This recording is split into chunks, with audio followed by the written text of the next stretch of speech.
Thanks for staying with us. So, last Wednesday, the Executive Council of the Nigeria Labour Congress directed workers in states that are yet to be paid their 30,000 naira minimum wage to immediately proceed on strike. The communique is coming after 676 days. The President had already signed the minimum wage bill into law. Joining us on the show right now is the National President of the Nigeria Labour Congress, Comrade Ayuba Wabba. Welcome to the show, sir. Well, thank you very much, and thank you for having me on this breakfast show. Yes, sir. So, according to your communique last Wednesday, you signed the communique saying that the refusal of the governors to pay this new minimum wage is an act of criminality, betrayal, and betrayal of the oath of office. Now, my question, therefore, is, do you think, actually, it's a refusal or simply that they can't afford to pay at this time? And I'm talking about the 18 states that have refused to pay, that have not paid. Ekiti is one of them, I think Kwara and a few others. So in your view, is it that they are refusing or they simply do not have the economic capability to make these payments? Well, thank you very much. From the data we have, states that have implemented the minimum wage at first instance are states even with less revenue. So it's about their priorities. And I can go to tell you some of those states. Some without even negotiating, because they said a worker deserves a fair wage. And they went ahead to implement without negotiation and also without the hula baloo that have been the whole trademark of minimum wage. Minimum wage law 2019 was a tripartite consultation process. The governors were represented by 6 of their members. And let me also say that the minimum wage law operates in 90% of the countries around the world. Some are hourly, some are daily, and some are monthly. That of Nigeria is monthly, which we adopted since 1981. And this is about setting a minimum benchmark, both for workers in the private sector and workers in the public sector. So basically, what is even 30,000 in the context of the current challenge in our economy? So I think it's about the will to do what is right, because some that earn very little have paid, and some that earn even higher have not been able to pay.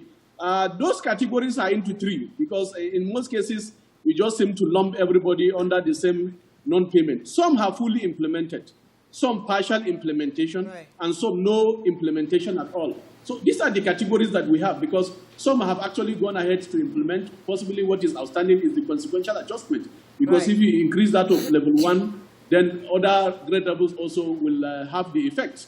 Right. So basically, those are the issues. We are talking today when the inflation rate is over and above 16%. It means even the gain of the current minimum wage have been eroded. Yeah. And this is a constitutional matter. In fact, the law said after every 5 years, the minimum wage will review, knowing fully well that with inflation, the purchasing power of Nigerian workers and pensioners will have been eroded. And also, don't forget the issue of pensioners, because the Constitution also said anytime the minimum wage is reviewed, you need to also review the pension or 5 years review, or when the minimum wage is reviewed, any of them that come first. So these are the issues that are on the table. Okay, so basically, we must be innovative to find ways and means. As we talk today, many countries are promising even to review their minimum wage in the mix of this challenge. U.S. President is one of them. So I think it's about the willpower, not about essentially resources. If it's about resources, put it on the table. That's why it's a process of collective bargaining. What we did with government was a process of collective bargaining. We demanded 66,000, looking at all the empirical data pointing to the performance of our economy and the purchasing power and how we have lost those purchasing power. So it was a negotiated, and the same is expected of states. States are not paying the same wage. Right. Get me very right. They have gone to negotiate, and if you think you don't have the resources, put it on the table. Let us have a discussion. And that's why ILO said social dialogue to address industrial relation issue. Don't shave our head in our absence. Okay. Say, I don't have money. Whereas we know what comes in. We know what is security vote. We know the white elephant project that people are building that doesn't have direct bearing with the life of citizens. Don't All right, let me get a few more questions in for you. Let me get a few more questions in for you. Go ahead. I'm happy that the conversation was going to, because I wanted to clarify. I know that everybody knows that the economy hasn't been good the past few years. The resources that should have gone to the governors have reduced from pump price to the pandemic, and that the economy went into recession. So I want you to, you've been talking from a place of, they should have the political will to do it. But you just came into white elephant projects that are taking the monies that should have gone into public wages. So now, sir, I would like you to engage with specifics so that we are not just talking emotions and talking expectations, but we mention states that we believe should be able to afford it and what you think, based on what you know they earn and how much they are committing to projects that you feel are non-convertible or impactful on the lives of their citizens, so that people can get pure facts and figures and numbers.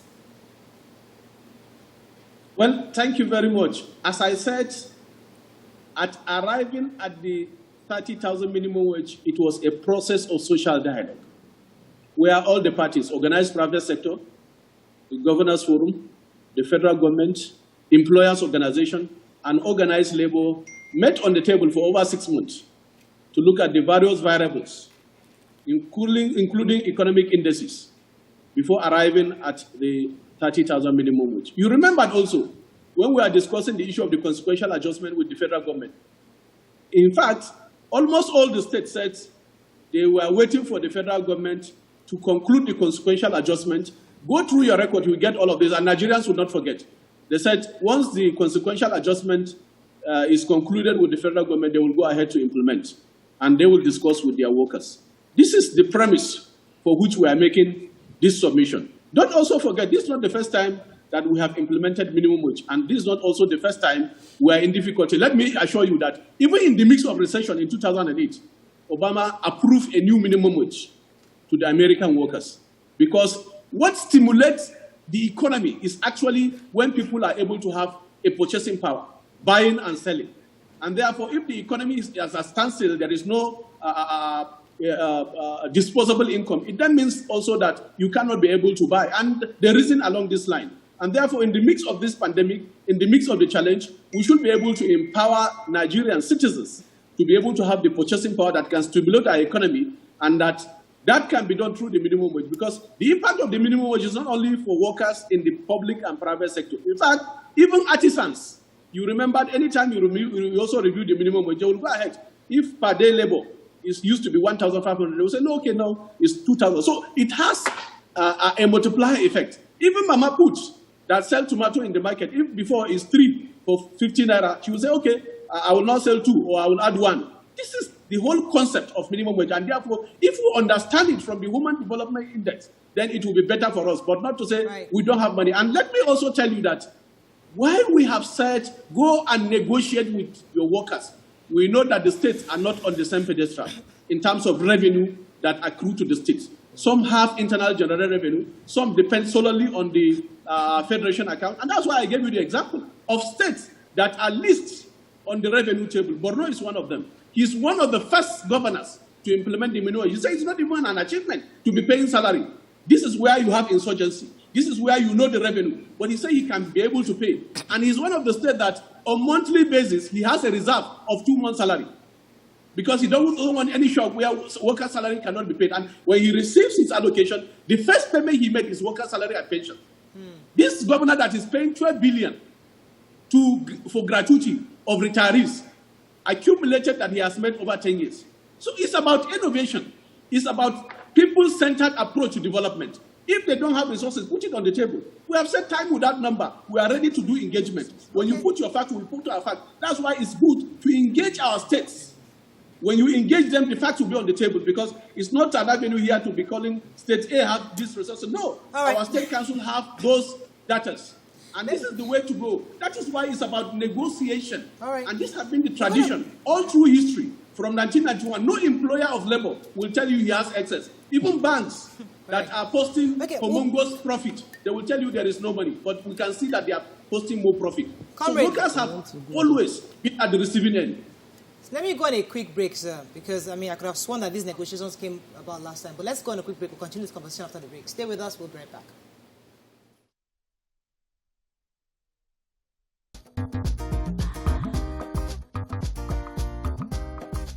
Stay tuned. Your View will be right back. Thanks for staying with us. We still have the national president of the Nigeria Labour Congress, Comrade Ayuba Wabba, with us. BC had a question before the break. Comrade Ayuba, yeah, so I'm aware that you've directed the 18 states that had not started implementing the new minimum wage for the workers to go on strike. And I am wondering, because this is the same sort of solutions you have been given over time. So when the government doesn't do what it's needed to do, you go on strike. And then you have like a meeting, you agree, and you come back. And the next 2 months, we hear that there's another impending strike. Now, is there any other method that you are thinking of adopting since this strike obviously has failed? Has it failed? Well, thank you very much. Don't forget that strike is legal globally. Even in the best economies, workers do go on strike. You are aware that British Airways were on strike. In Brussels, the railways went on strike. In the US, teachers went on strike. So it's a matter of last resort. You can't wish away strike, because the difference between a slave and a worker is that a worker can withdraw his services. Same also with the employer. There is lockout. So our laws are very rich, and this is not laws made only in Nigeria. They are international conventions and treaties of the ILO. And Nigeria is a signatory. In fact, Nigeria have domesticated most of those international conventions. So it's not something you can wish away. And it's not a tea party, even for the unions. It's a matter of last resort. If a law had been passed since 2019, and here we are after persuasion and doing everything within our means to try to get people to come to the table, to discuss and negotiate, I think you must also appreciate the workers. So I think it's to understand the context of strike, when it is practiced or when it is deployed. Okay. It's a matter of last resort. But let me also make the point. I don't know where you get this 18, the number of 18, because our communique is very explicit. And I think I've also categorized those that are partial implementation, full implementation, and no action at all.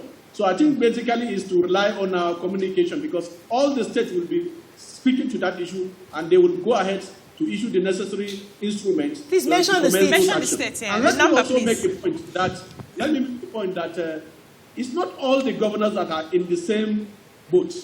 Some are pro-workers. In fact, they are worker-friendly. Despite the lean resources, they have gone ahead to implement. And you remember that Kaduna and Lagos was one of them that started the implementation process, despite the fact that they have some resources. But they went ahead to implement. But we have those that have among those resources, they are among the people that are dragging their feet actually to implement. So it's about priority, I said. How do you look at your workers? Do you look at them as partners in progress? Do you look at them as people that also work to earn a living? If they work to earn a living, how do you want them to survive? Take, for instance, a teacher that you will assume will still collect 18,000, even with the inflation rate, which conservatively, Bureau of Statistics say is about 16%. But you know that it's more than 50% when you go into real terms. When you consider the cost of commodities in the market, is really over and above 50%. I give you rice and a bag of maize. Once you calculate what it used to be and what it is now, you know that you sympathize with the worker. So we must sympathize with ourselves to look at how best we can use innovation to actually address this issue. Let me get a few more questions. Fundamentally, I think for us, it's like a matter of last resort. That's why we had to do all of this, because persuasion, because we first believed in consultation, consultation before confrontation. And therefore, that have been what have been deployed. Okay, let me get a few more questions in for you, sir. Some have gone put on the warning strike, some have made all the persuasion, but from one indication, as I said, it's not about resources. We have seen how the Paris Club reform have utilized. We have seen even how the budget support was utilized, and then we have raised a lot of alarm in the past. So do you think we should just hold our arm and begin to lament? No, lamentation, I think, is not an issue that will address our issue, and that's the problem of Nigeria. Many people will say, where is labor? They will just hold their arms, instead of what happens in other climes where people engage issues and come out to say, no, this is not something that is good. Wages affects everybody, not only workers. Okay, everybody will be affected by wages when they are paid. All right, go ahead. So I'd like you to take into consideration the size of certain civil service across the country, not even certain states, of civil service across the country, and some adjustment that some governors have been forced to do. Most of this affects pensioners. In one state that I would not mention, the civil service has removed certain pensioners off their list now, after asking them to waive about 22 years salaries that they were owed, salary arrears that they were owed. And, you know, some of these adjustments that they are doing now also affect your workers. So how are you going to, you know, protect these pensioners? What are you doing exactly with the governors to know the figures that come in?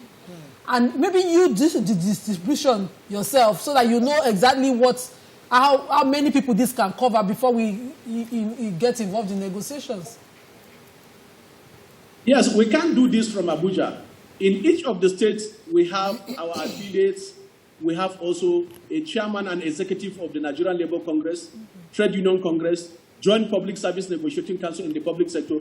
This is their responsibility. They have the details. They know what comes in. They know what is paid out. They know the details. And in terms of actually weeding out those that are not workers or pensioners, we have always supported the process. And therefore, if there is an open process of engagement, Labour will also contribute. I know of many states that have done biometrics and workers participated. And at the end of the day, the wage bill was reduced. And in most of the cases, you cannot also blame the worker. It's politicians that actually inflate the salary bill. They bring their own people, inflate the salary bill, so that that is also another means of corruption in the public service. So we are for due process. We are for sanitizing the process, but pay a worker what is due to him, what the law said. Anybody that does not implement an existing law that is backed by the Constitution, is it not illegality? It's illegality. Nowhere do you have such an impunity. All right, Nowhere do you work without doing all of these things. So it's a law already. And it's not only in Nigeria. I say 90% of the countries in the world respect the Minimum Wage Act. We are signatory to the ILO Convention.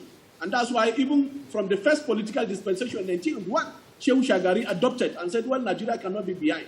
We should be frontally leading. And when we are saying we are the biggest economy in Africa, we must also realize that that was made possible because workers create the wealth of every economy. Right. And therefore, Comrade it's not Wabba. Only for public service, because people mistake that it's only for public service. No, it's for private sector also. It's a national benchmark.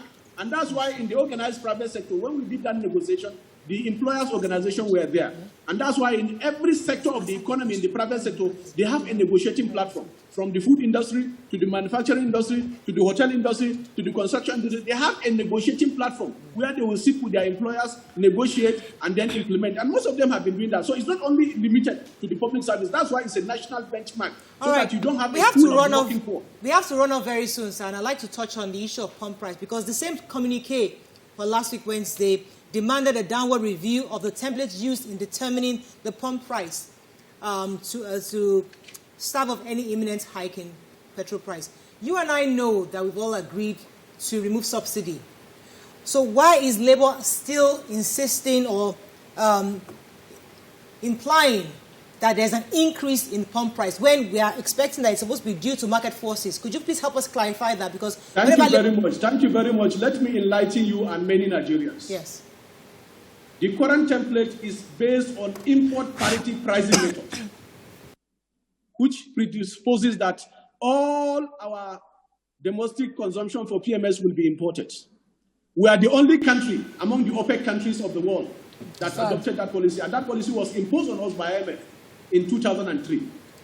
We have proposed a new method, that is the production cost pricing method, which is what all other countries of OPEC are using. In fact, OPEC said OPEC countries should not adopt the policy we have adopted because it's exploitative, it kills our refineries. And what we have proposed is to say that our refineries are not old, they're not aged, because people have said they are aged, we should just privatize. No. Many countries around the world are running their refineries. Germany, for instance, has 60 refineries. They don't have oil. So what we do is that colonial mentality of producing our resources, taking it outside, refine it, export the jobs, and then come back because we have the population to now begin to take. And therefore, it's like you are producing, we have said this analogy. You produce cassava on your farm. Instead of removing the ones you prepare gari and eat with your family, you sell everything. And you use the same money and buy gari from outside. Certainly the cost will be higher. So basically, we cannot continue in this direction. And that's why we said our first position is that the premise and the template is faulty. And it's faulty, we need to change it now. We cannot accept an imposition of a policy that has not worked for us. And therefore, that is the first position. So I think you must understand what the regulation means. The regulation means fair competition. Where you are producing, people are also bringing in if they want to bring in. It's like I'm selling electronics. What the regulator needs to do is give me a standard. I'll go and import and I can sell. And therefore, there will be fair competition. But in this case, with the import template, certainly there is no way Nigeria will get out of, and it's a vicious cycle. Part of the parameter used is the issue of inflation. Once you increase the price of this commodity, you are sure also inflation will go up. So it will be a vicious cycle. Right. And that is why it will remain a vicious cycle. And I think what we have proposed, and I think even the private sector are coming in now, with Dangote refinery coming on board, you are sure that we'll be able to have also some level of Please, let me just put this in, the primary purpose of governance is the welfare and well-being of Nigeria. Let me just so throw in this question. refineries have a combined capacity of producing close to 500 liters per day. Right. If we are able to put it into use, and since we actually adopted this template, the refineries refuse to work because people don't want the refineries to work because it's more lucrative to actually import. Let me pause you for a quick second, sir. It's at the detriment of all of us, Nigerians. Let me pause you for a quick second. Go ahead, okay. Okay, sir. The way it is, we can't put the chicken before the eggs. Because if what you're pushing for, which is that they shouldn't increase the pump price, would lead to us paying subsidies. And the money that we've spent on subsidies for the past few years would have given us refineries. So how can the Labour effectively engage the government into focusing? Don't you believe we should, the entire Labour Nigeria, some of us should bear the brunt now? And let's put a timeline for refineries to come upstream rather than thinking that... Maybe you have forgotten. On this issue, Labour have engaged all successive governments. Mm-hmm. Yeah. Even within the parameters of the current government, in the program, the issue of activating the refineries ought to be ready by 2018. It's part of the programs. It's well documented. Obasanjo promised the same. Nothing happened. Yaradua, we gave 4-year moratorium. Nothing happened. So it has been a vicious cycle. And therefore, at every point in time, we must remind our leaders of this commitment that have been made so that we can be able to change the narrative. Two things will happen. One, citizens must continue to be protected from the economic boundaries of this policy option that we have chosen, which certainly will haunt most of us. It's about affordability. It's about also the increasing cost of living in our country. And therefore, basically, there is no time we will not engage this issue. There is no time we have engaged on the issue of hike in pump price without putting an option of what we need to do. If we had done this from the year 2000 and 2003 that I'm talking about, when this issue of the import parity method was used, we'll have actually gotten across it. But it's more beneficial to few to actually import because it can be manipulated. So this has been our argument. And therefore, at every point, we will have to look at options, including the one that citizens must be protected. Yes, I tell you that in 159 countries, they still subsidize energy. What are you talking about? If you don't know, I can give you the details. We have a profound document, well-studied document, from the best economists, petroleum economists in the world, which we have shared with government and we are also sharing with you. So what we are saying is that those things are things that are doable. We can have short-term plans, we can have long-term plans, but let us be certain of where we are going to. Not to continue to go in the direction of what let you go to the promised land. We have to let you go very soon, but I think that one of the things we would like to ask you before you run off is the issue of workers' welfare. Because anytime we hear labor, it's always issues of governance, of a minimum wage, or issues of pump price. But Nima has always repeatedly told us issues where we have companies in Nigeria, foreign companies that treat our people in the most horrible ways. We have issues of staff casualty and all that. So, as a Labour president, sir, could you tell us what you're doing also to protect the workers, aside from the issues of minimum wage? How are you protecting us, especially on our rights with companies that are not obeying the law of the land? Mm-hmm. Well, thank you very much. Possibly also is out of ignorance. In all the sectors, we have unions. In the oil and gas, I know how Nupeng and Pengerson have tried to force casualization to a standstill. And now they have a working document with the employers. Same with all other sectors. The one we are working on now is the banking sector, because the employers have refused even to constitute the negotiating platform, of which I remembered at a point when the Access Bank went to lay down about 60% of their workers and have turned the workers into casuals. The CBN monitoring committee had to intervene. They said that you can't do this at this point in time. So we are monitoring and we have responded. I've led many actions. In fact, October every year is a day we list those companies and we engage them. But don't forget what our unions are doing in all the sectors of the economy. The food union, all in the construction union, you have unions, they are fighting this tooth and nail. So basically what we are doing is to complement the effort that they are doing. And we have data. If you want, we can share all those data with you on the engagement we have done, especially on decent work. Part of the agenda of ILO and part of the agenda of the Sustainable Development Goals is Goal 8 about decent work, which is important. Decent work means workers must work in dignity. They must have fair wages. What is decent work? Is to have fair wages, fair working hours, issues of occupational health and safety. They should have a retirement benefit or social security cover. This is decent work. Any work where you are working, you don't have this, it's not decent. Okay, we understand this. What are you doing, sir? Is able to have decent work. And these have been our preoccupation. All right, go ahead. So we understand all that you've said, sir. But what are you doing to expand We can hear you. your supervisory role to capture more companies? Because we are talking about factories. We're talking about, workers in companies that have high fences. Yes, we capture companies that are unionized. Wait, see, the first role of every worker is to belong to a trade union of his choice. This is a fundamental right globally, and which is accommodated in our Constitution, Section 40. It's the right of every worker to belong to a trade union for the purpose of protecting his right and interests. And therefore, where they don't allow such, will be there physically to ensure that this constitutional provision, which is also in line with ILO Convention 87, about the right of a worker to form union, is actually respected and exercised. And we have had many profound judgments from the National Industrial Court to say that no employer shall deny a worker the right to belong to a trade union of his choice. That is the starting point. You cannot actually try to define isolation. Where they are made to waive it on their contracts before coming. Yes. Hello? What if? Where they are made to waive that right. It's not possible. It's illegal. So what are you doing? But it happens. A constitutional provision.